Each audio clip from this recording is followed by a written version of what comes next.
estudarmos a palavra de Deus. Eu iniciei na terça-feira passada uma exposição aqui sobre Naamã. E para nós ganharmos tempo, eu não vou fazer uma leitura, os irmãos então podem ficar sentados. E eu vou recapitular aquilo que nós falamos aqui na terça-feira passada. Mas o texto, se você quiser ficar com a tua Bíblia aberta, é 2 Reis, capítulo de número 5. As crianças vão estar indo para o cultinho.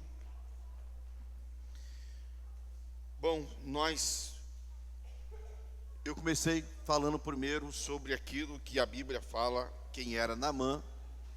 Versículo 1, eu disse aos irmãos que o texto bíblico diz, a primeira característica de Naamã é que ele era o comandante-chefe do exército da Síria.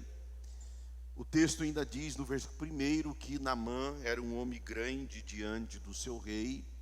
E eu disse aqui aos irmãos que ele era um homem muito conceituado aos olhos do seu rei, um homem que desfrutava da amizade e até mesmo da intimidade do seu rei.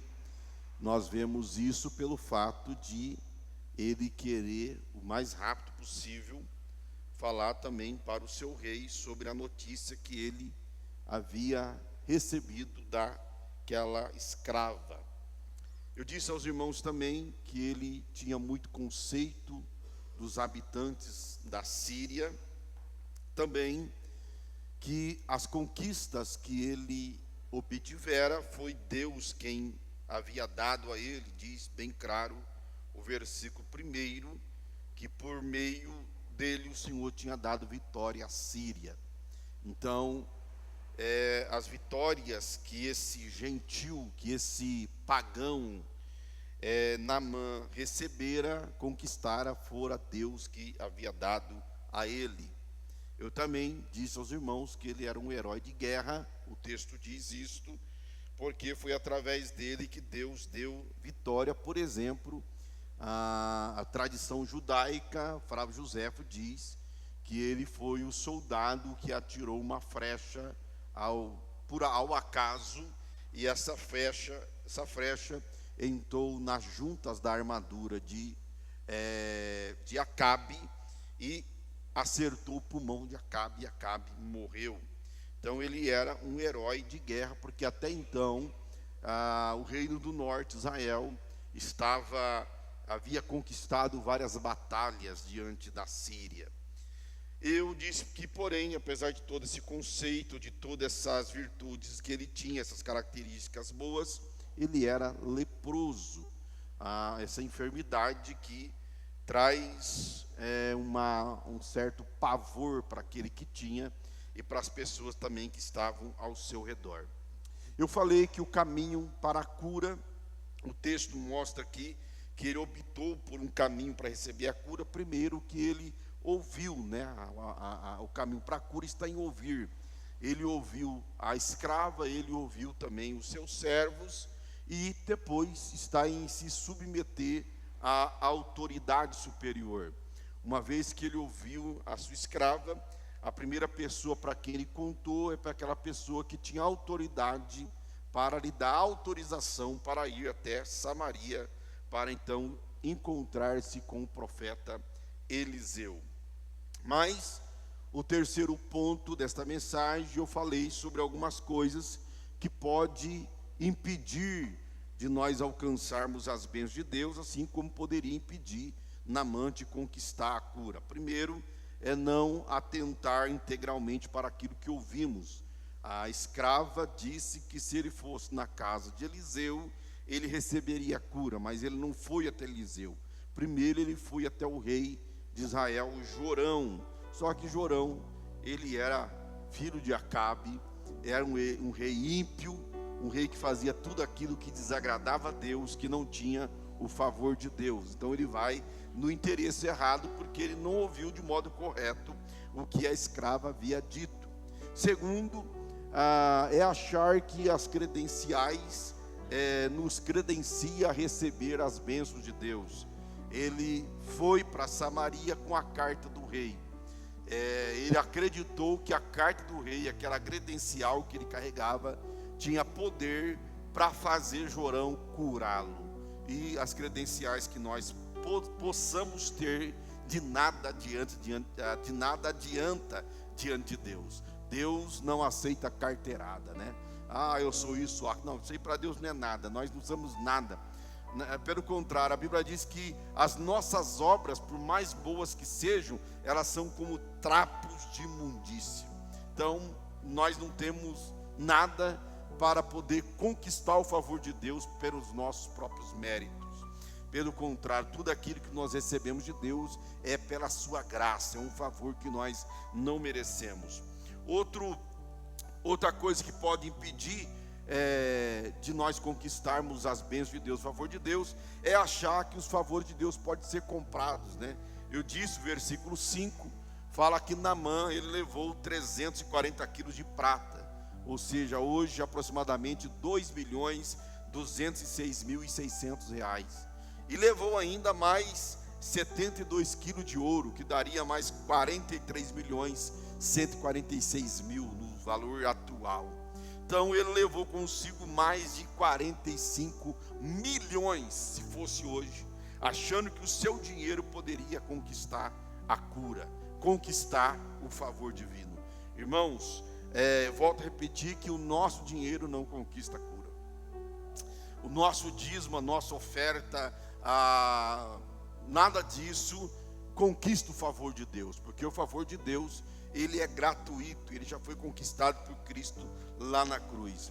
Outra coisa que pode impedir nós de alcançarmos as bênçãos de Deus, assim como poderia impedir Naamã, é criar uma expectativa de como será a cura, né? Versículo 11, ele diz assim: mas eu pensava que o profeta ia sair aqui fora, ia clamar o seu Deus, ia colocar a sua mão sobre mim, ia curar o leproso.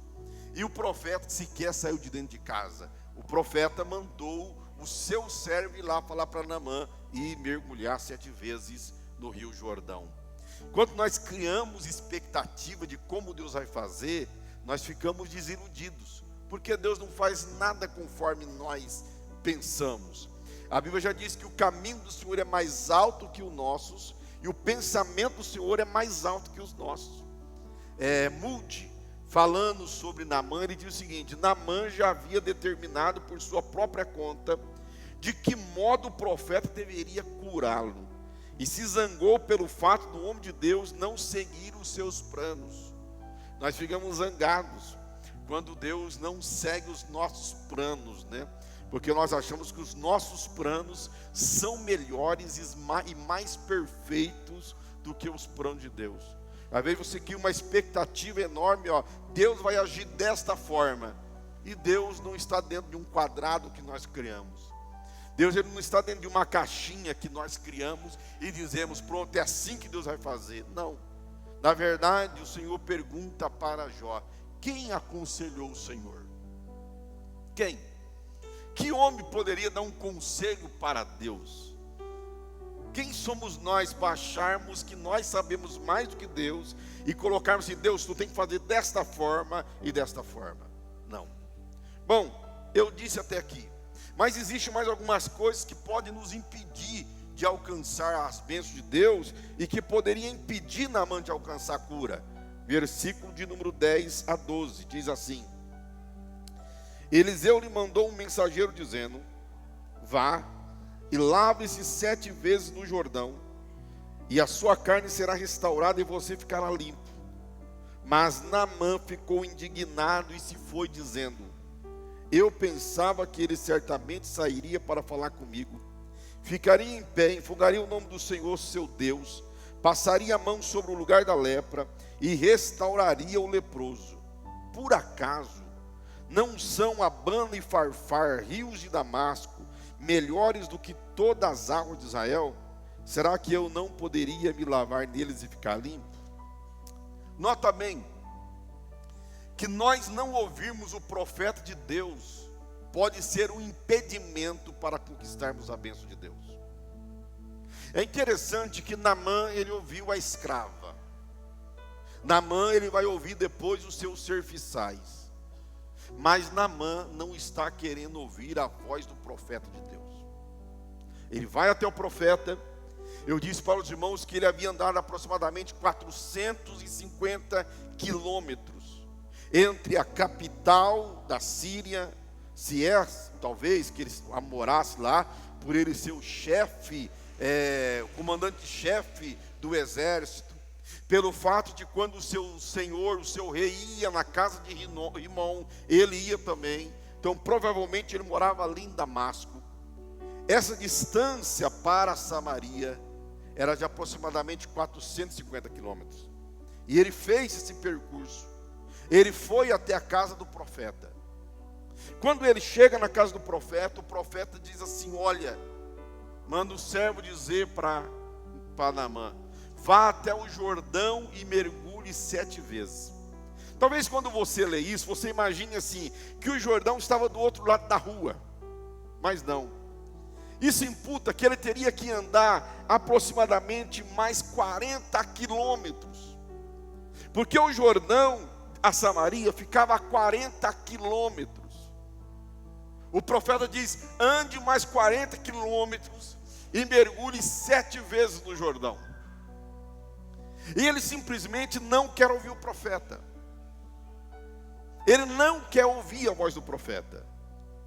Ele acha que o profeta deveria ter vindo e feito conforme ele imaginava. Queridos, nós temos dificuldades de ouvir vozes ou palavras que não estão em concordância com aquilo que nós pensamos. Isso pode ser um impedimento para nós conquistarmos as bênçãos de Deus. Muitas vezes colocamos algo na nossa cabeça e nós só aceitamos ouvir o profeta se aquilo que ele estiver falando está em comum acordo com aquilo que nós pensamos. Eu disse numas dessas terça-feira atrás que muitas vezes a palavra nos confronta. E eu perguntei: qual é a tua reação quando a palavra confronta você? Porque muitas vezes quando a palavra da boca do profeta, a palavra pregada nesse altar, ela vem contra aquilo que nós pensamos, nós nos rebelamos contra isso. Simplesmente porque não está em concordância com aquilo que nós imaginamos. Ah não, esse profeta não é de Deus não, essa palavra não é de Deus não, porque eu penso em fazer assim, assim, assim. E nós criamos uma expectativa e um pensamento, e nós não aceitamos nada que seja contrário àquilo que nós pensamos. Nós não aceitamos nada que é contrário àquilo que nós queremos fazer. É interessante que quando alguma jovem, algum rapaz quer começar a namorar, ou vai namorar, principalmente quando vai namorar alguém que não é crente, e vem falar para o pastor, existe uma regra básica para o pastor. Quando alguém vem dizer assim: pastor, eu estou querendo namorar fulano que não é crente, a regra básica qual que é? É aquela que Paulo diz: não há comunhão de luz com as trevas. Não é para se colocar debaixo de julgo desigual. A Bíblia já determinou. Isso é ponto pacífico. Isso é ponto estabelecido. Isso aqui é norma e regra de conduta. Não é para se colocar. Aí diz assim: não pastor, mas eu vou orar, buscar a direção de Deus. Não, mas Deus já deu a direção pela palavra. Mas por que nós não aceitamos? Porque nós já estabelecemos no coração aquilo que nós queremos. Nós já estabelecemos na nossa mente, nós firmamos o nosso pensamento naquilo que nós queremos. Então tudo aquilo que é contrário ao que nós já estabelecemos na nossa mente, nós não aceitamos. E muitas vezes nós sofremos o dano por não ouvir a voz de Deus na boca do profeta.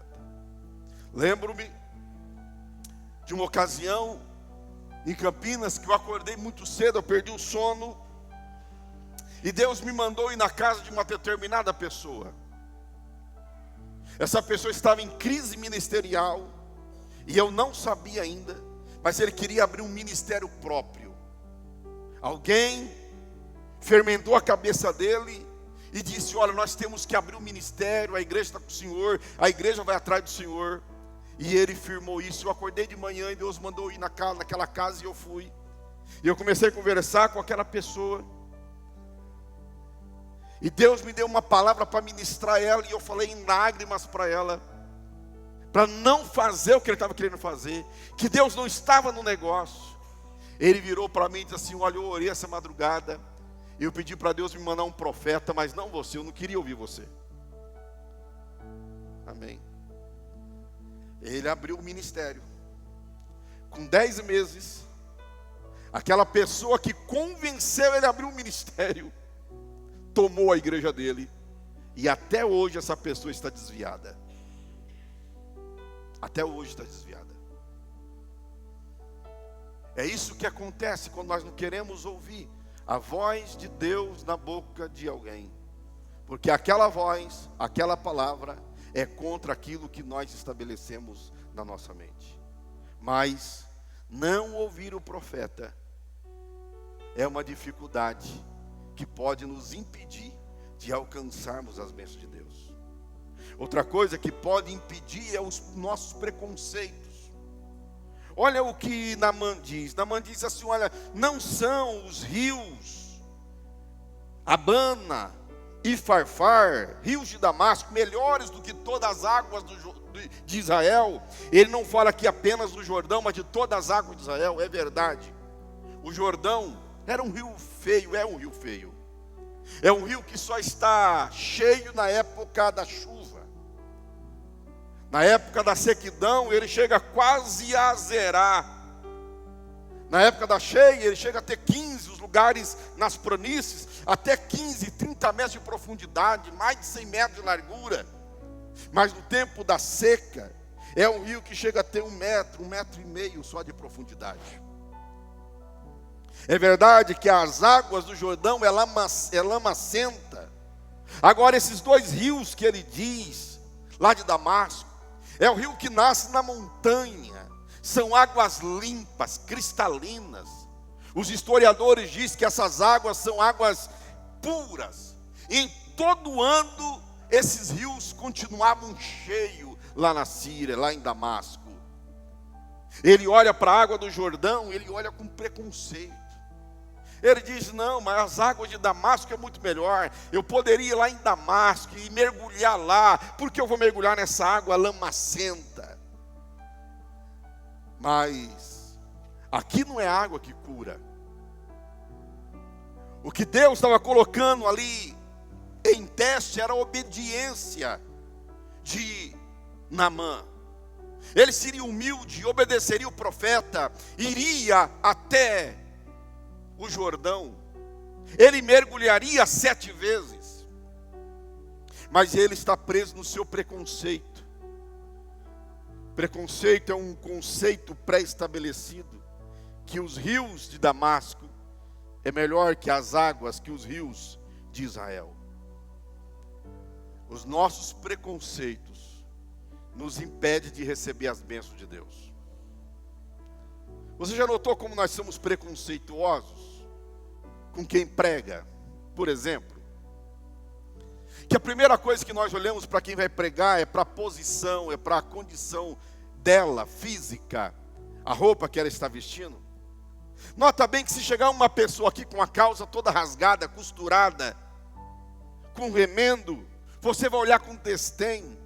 Vai chegar alguém aqui com uma roupa bonita, com uma gravata bonita, com um anel de doutor no dedo, a gente já olha diferente. Porque nós, pela característica, pela roupa, nós julgamos e nós dizemos: ó, este é pregador, mas aquilo ali não é pregador. Olha a roupa dele, nem uma roupa decente ele tem para colocar. E nós estamos cheios de preconceitos. Por exemplo, nós achamos que Deus faz e opera num culto que o templo esteja cheio. Mas no culto que vem menos gente, nós não acreditamos que aquele culto Deus pode curar, Deus pode batizar, Deus pode libertar. Nós olhamos muito para a aparência, e nós julgamos a aparência, e nós achamos que ali sim Deus está. Nas águas do rio de Damasco, Deus opera. Agora nesse rio de Jordão, não tem como Deus operar. É um rio feio, é um rio lamacento, é um rio seco. É como Samuel, né? Você vê que o preconceito está no olhar de todos. Porque Samuel, ele olha para os filhos de Jessé, e quando vem o primeiro, mais velho, todo bonito, garboso, ele diz: esse é o que Deus escolheu para ser rei. E o rei sequer estava ali. Estava lá junto com as ovelhas, fedendo ovelha, com a roupa simples de pastor. É o olhar de Filipe e André, quando ele olha para aquele menino que traz 5 pães de cevada e 2 peixinhos, ele diz: mas o que é isso para tanta gente? Porque nós olhamos com olhar preconceituoso, porque nós vivemos numa sociedade que dá mais valor à aparência do que à essência. E isso que Naamã faz, ele dá mais valor à aparência do que à essência. Então os nossos preconceitos, os nossos conceitos pré-estabelecidos, pode ser um impedimento para nós alcançarmos as bênçãos de Deus. Mas ele recebeu a cura. Qual foi o caminho que Naamã tomou para receber a cura? É isso que eu vou pensar agora com os irmãos. Primeiro, ele venceu o seu eu. A primeira coisa que nós devemos fazer para alcançar as bênçãos de Deus é vencer o nosso ego. Nota bem que quando o profeta não saiu para encontrar com ele, versículo 11 diz: mas Naamã ficou indignado. Ele achou que a posição que ele tinha obrigava o profeta a deixar o seu quarto, a sua casa, a sua sala, e vinha até a presença dele para recebê-lo. Ele achava que a posição dele, comandante-chefe do exército da Síria, com a carta do rei da Síria, essa posição que ele tinha obrigava o profeta a ir ao encontro dele. E quando o profeta não foi ao encontro dele, ele ficou muito irritado. É o eu. É o eu que acha que nós devemos ter o respeito de todos. Quando nós somos arrogantes, soberbos, quando nós valorizamos o nosso ego e ele está infrado, nós achamos que todo mundo tem que abaixar a cabeça para nós, que as pessoas têm que beijar a nossa mão, que as pessoas têm que nos respeitar por causa de quem nós somos. Mas ele vai vencer esse ego, ele vai vencer e vai se submeter à palavra do profeta. Ele deixa de lado aquilo que ele pensava no seu coração que ele era, que a sua terra era, as águas do rio Farfar, e não, ele deixou de lado. Ele se submete à palavra do profeta, e ele vai até o rio Jordão, mergulha 7 vezes e é curado. Querido, o maior inimigo nosso é nós mesmos. É o nosso ego que nos impede, muitas vezes, de nos submeter a uma palavra que alguém nos diz. É o nosso ego que nos impede de nos humilhar debaixo de uma palavra de um profeta. É o nosso ego que nos impede retroceder, voltar atrás, abrir mão do nosso direito, abrir mão dos nossos conceitos. É o nosso ego. Quando alguém fere o nosso ego, nós ficamos irritados. Não é verdade?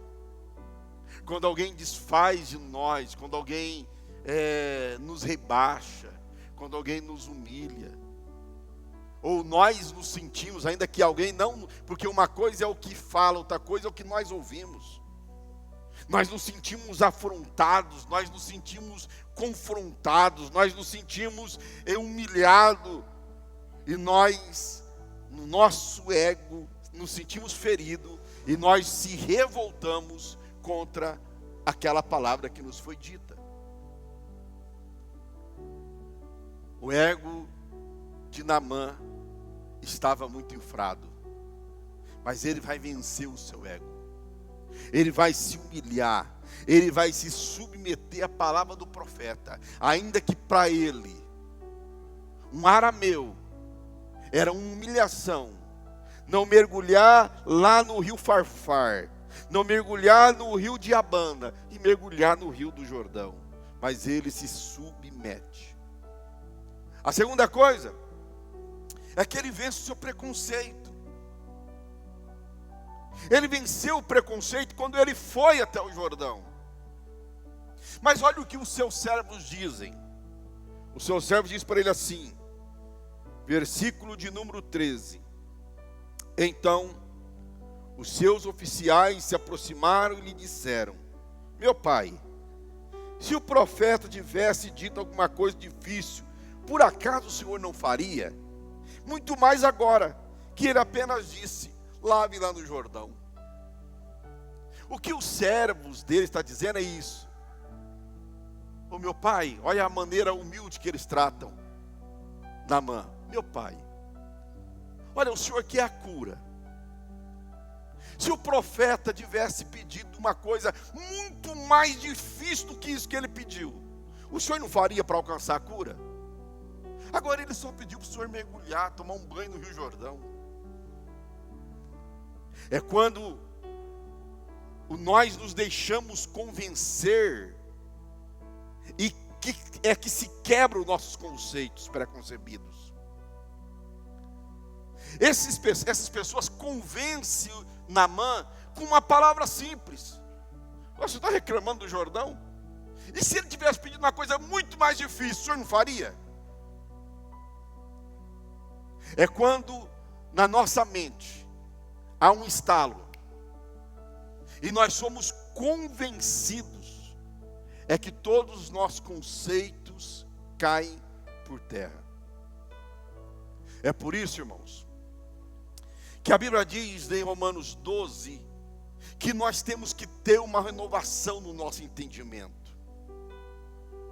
Há pessoas que estão tão presas no conceito, que ele olha para tudo com preconceito, ele olha para tudo com desprezo, e ele não recebe mais nada na vida dele, nada mais se acrescenta na vida dele. Por quê?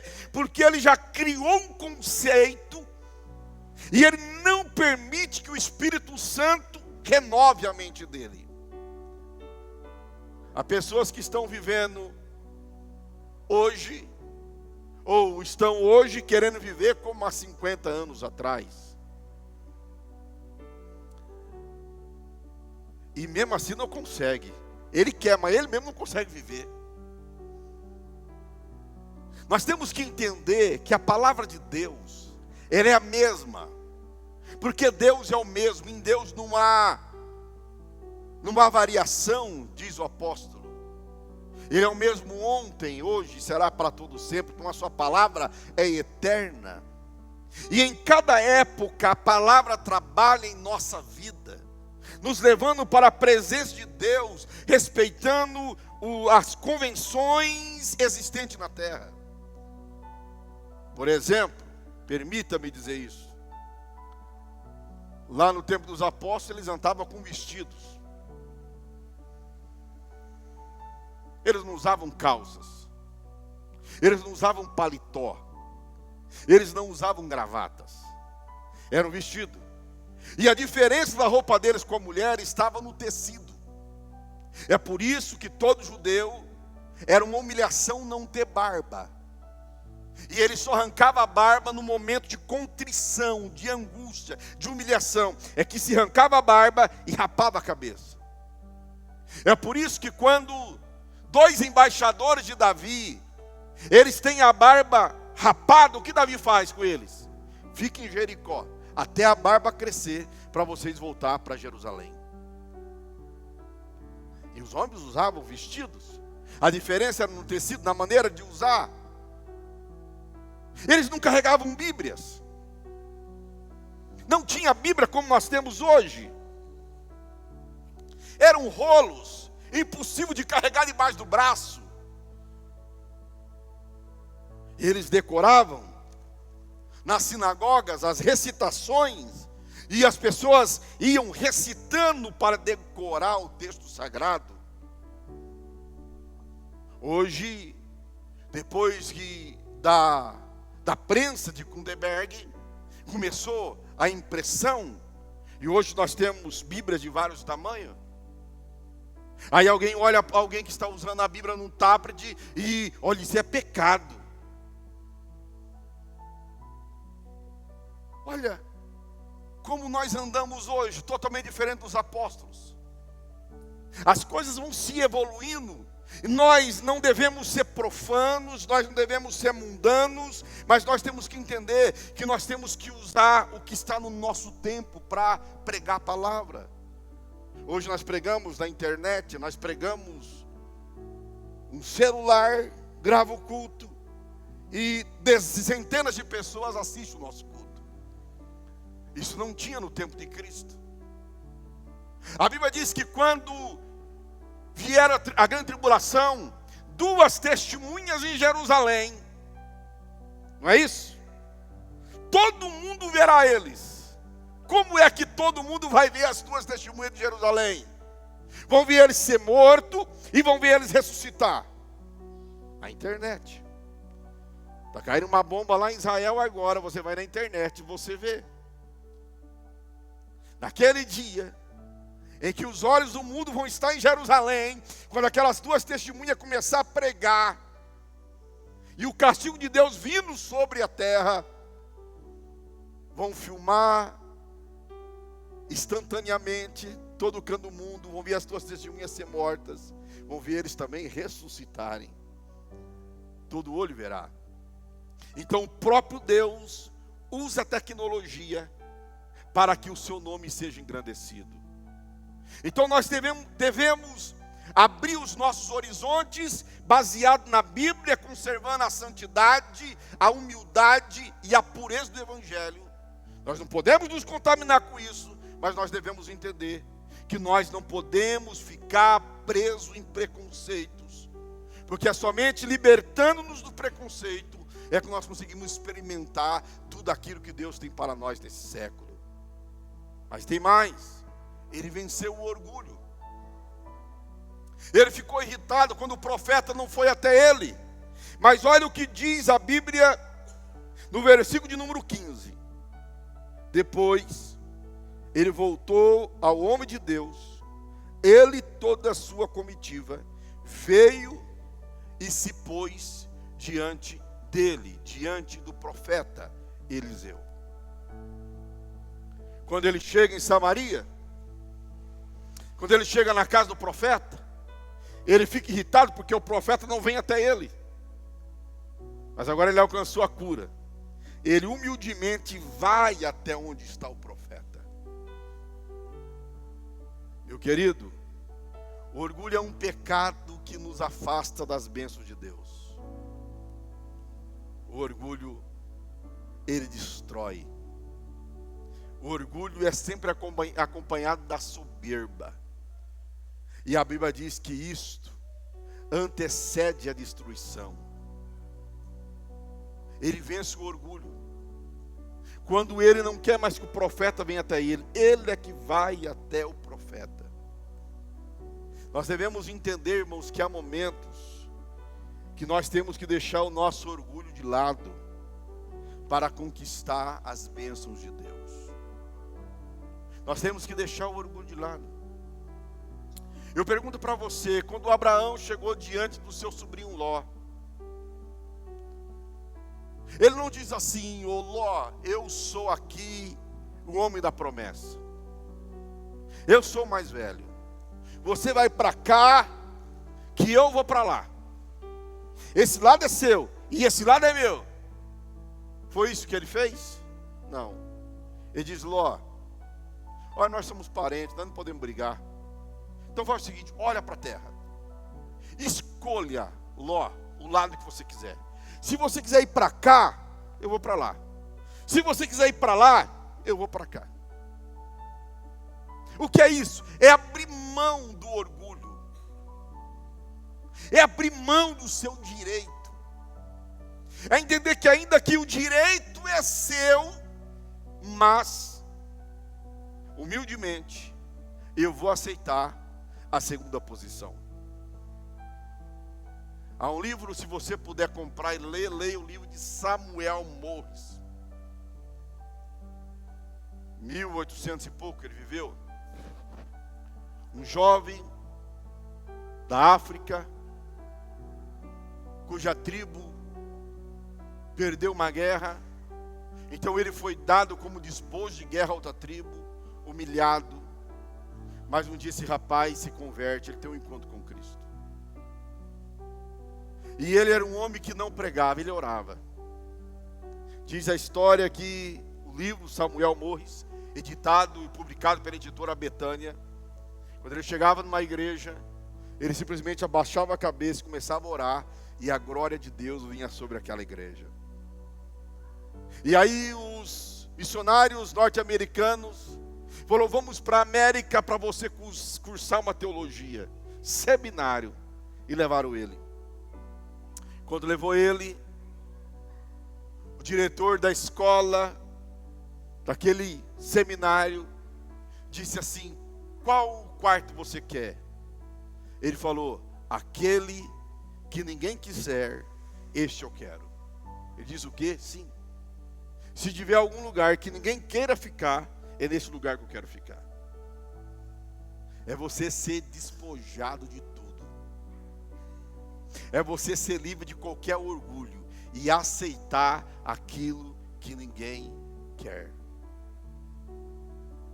Como é difícil isso hoje, né, irmãos? Alguém quer alguma coisa que o outro não queira? Alguém quer estar numa posição que mais ninguém quer? Não.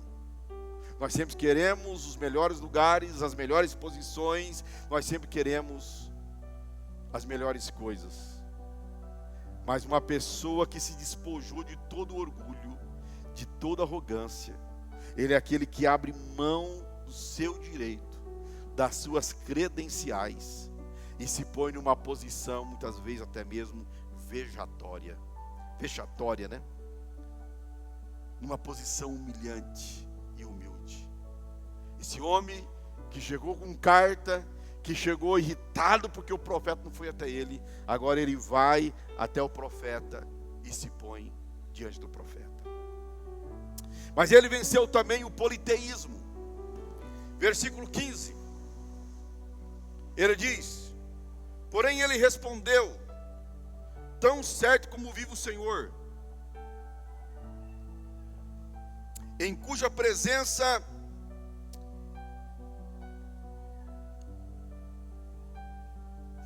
vou voltar a ler. Depois ele voltou ao homem de Deus, e ele, sua comitiva, veio e pôs-se diante dele e disse: eis que agora reconheço, versículo 15, reconheço que em toda a terra não há Deus a não ser em Israel.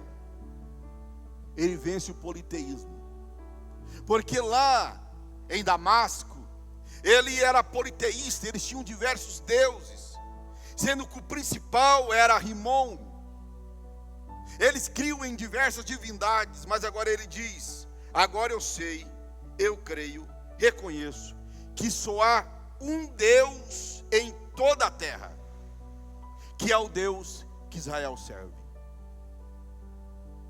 Naquele momento ele passou a crer que toda aquela divindade que existia lá na Síria não passava de nada, porque o único Deus é o Deus de Israel. Você acredita que tem crente que é politeísta? Tem crente que é politeísta. Tem crente que tem vários deuses. Ele crê em Deus, mas ele faz do seu dinheiro um Deus, ele faz da sua casa um Deus, Ele faz dos seus bens um Deus. Ele faz das suas propriedades um Deus. Ele faz da sua família um Deus. Ele não consegue viver sem estas coisas. Ele diz que serve a Deus. Ele diz que crê em Deus. Mas sem essas coisas, ele não sabe viver. Politeísta. Ele tem vários deuses na sua vida. Só não está numa parede. Só não está num altar na sala. Só não está materializado numa imagem ali para ele prostrar diante dele.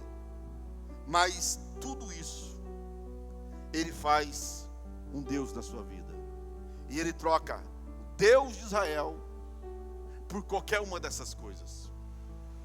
Qualquer uma dessas coisas vem em primeiro lugar ao invés de Deus. É por isso que Jesus, ele nomeou o Deus da riqueza como Mamon, ou Mamon, Deus da riqueza. Ele diz: ninguém pode servir a dois senhores, porque ou você há de agradar um e aborrecer o outro. Então ele nomeia as riquezas como um Deus. É por isso que a Bíblia diz que a avareza é idolatria. E nós nomeamos e nós colocamos esses deuses na nossa vida. O que torna um impedimento para Deus operar em nós, para Deus fazer alguma coisa em nós. Porque nós estamos com esses diversos deuses dentro da nossa casa. O carro é um Deus na vida dele. As propriedades é um Deus na vida dele. A família é um Deus na vida dele. Tudo se torna mais importante. O que é idolatria, irmãos? Idolatria é tudo aquilo que você põe em primeiro lugar. É tudo aquilo que você tira a glória de Deus para colocar. É tudo aquilo que é mais importante do que Deus. Quando o Senhor diz lá nos mandamentos, escritos em pedras: não terás outros deuses além de mim. E ele diz: amarás o Senhor teu Deus de todo o teu coração, de toda a tua alma, de toda a tua força. Algumas traduções: de todo o teu entendimento. Não é isso que Moisés vai dizer mais tarde? Agora, se qualquer coisa tira a minha força, tira o meu entendimento, tira o meu coração de Deus, então aquilo é um Deus na minha vida. E eu pergunto: às vezes nós temos ou não temos deuses aí? Tem ou não tem crente politeísta em nossos dias? Por final, Naamã, ele se converte a Deus. Ele vai dizer, versículo de número 17. Então Naamã disse: se você não quer, ele queria dar presente para Eliseu não quis. Então peço que seja permitido a este seu servo levar 2 mulas carregadas de terra, porque esse seu servo, olha só a conversão de Naamã, esse seu servo nunca mais oferecerá holocausto nem sacrifício a outros deuses, a não ser ao Senhor. Naamã se converteu. E olha que conversão maravilhosa. A partir de hoje, eu não ofereço sacrifício, eu não ofereço holocausto a nenhuma outra divindade, a nenhum outro Deus, a não ser ao Senhor. Eu creio que quando eu chegar no céu, e vou chegar lá não pelos meus méritos, mas pelo mérito de Cristo, pelo sacrifício de Cristo, eu vou encontrar Naamã lá. Porque ele se converteu de todo o coração a Deus. E ele, sabendo do que esperaria ele quando ele chegasse na Síria, que quando o seu senhor fosse na casa de Rimão, ele teria que entrar lá, ele era obrigado a entrar. Ele fala para o profeta: ó, mas o Senhor Deus perdoou o seu servo uma coisa: quando o meu senhor e rei entrar no templo de Rimão para lhe adorar, e ele se encostar no meu braço, e eu também tiver que me encurvar no templo de Rimão, quanto assim me prostrar no templo de Rimão, que o Senhor Deus perdoe esse seu servo por isso. E Eliseu diz para ele: vai em paz. Olha que conversão.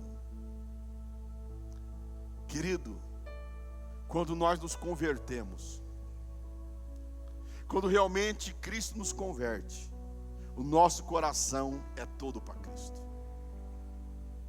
Quando nós nos convertemos a Deus, o nosso coração, a nossa vida, a nossa força, a nossa alma, o nosso entendimento é tudo para Deus. Naamã mostra que através de uma verdadeira conversão, nós podemos viver num mundo caótico sem nos contaminar com este mundo. Nós podemos entrar em qualquer lugar e nós sabemos que esses lugares, mesmo que seja denominado algum santo, aquilo não é nada, porque o único Deus está no céu. O único Deus está no céu e Ele opera aqui na terra pela sua graça e misericórdia. Então nota bem, Naamã se converteu. Apesar de quem ele era, apesar do que ele tinha feito, apesar das suas crenças, apesar dos seus preconceitos, apesar do seu ego, apesar do seu orgulho, ele se converte. E convertido, ele se entrega totalmente para Deus. Então, como é que nós podemos alcançar os benefícios de Deus? Vencendo o nosso eu, vencendo os nossos preconceitos, vencendo o nosso orgulho, vencendo os deuses que nós colocamos dentro da nossa casa e nos convertendo integralmente a Deus. Amados irmãos, nós somos homens pecadores, falhos e transgressores. E a Bíblia diz que Deus conhece a nossa estrutura, lembra que nós somos pó. Ele sabe que nós somos pecadores. Mas tem coisas que deixou de ser pecado para ser uma prática diária. Quando você olha para a Escritura nas cartas do Apocalipse, para uma igreja o Senhor diz: eu tenho contra ti que tolera as obras dos nicolaítas. Mas em outra já era a doutrina de Nicolau.